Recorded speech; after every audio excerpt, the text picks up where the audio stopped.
Hello. Well, it's spring here in Dallas, and we've been having a few spring storms and a little bit of cold weather, but we've also been having a little bit of sunshine too. I love the springtime.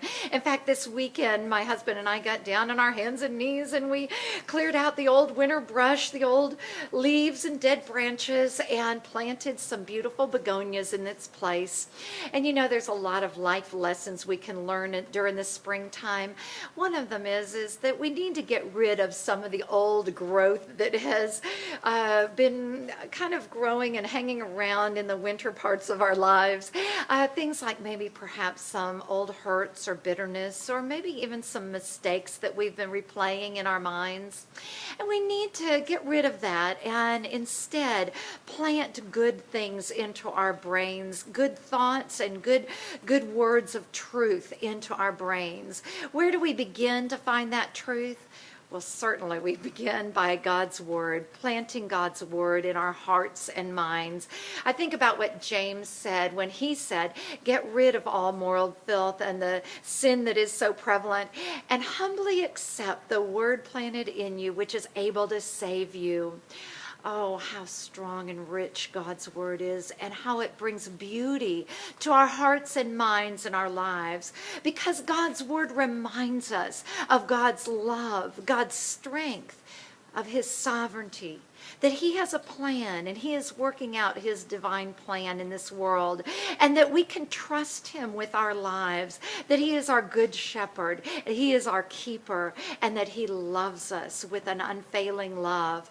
Oh, how we need to plant those good seeds into our hearts and minds on a daily basis. So I encourage you to spend time planting His Word into your mind as you read it daily and as you memorize it. You know, Paul also reminded us to fill our minds with what is true and noble and right and pure and lovely and admirable. If there's anything excellent or praiseworthy, think on these things. We do need to think in the positive direction and begin to turn our hearts and minds toward what God is doing and the hope that He brings into our hearts and minds.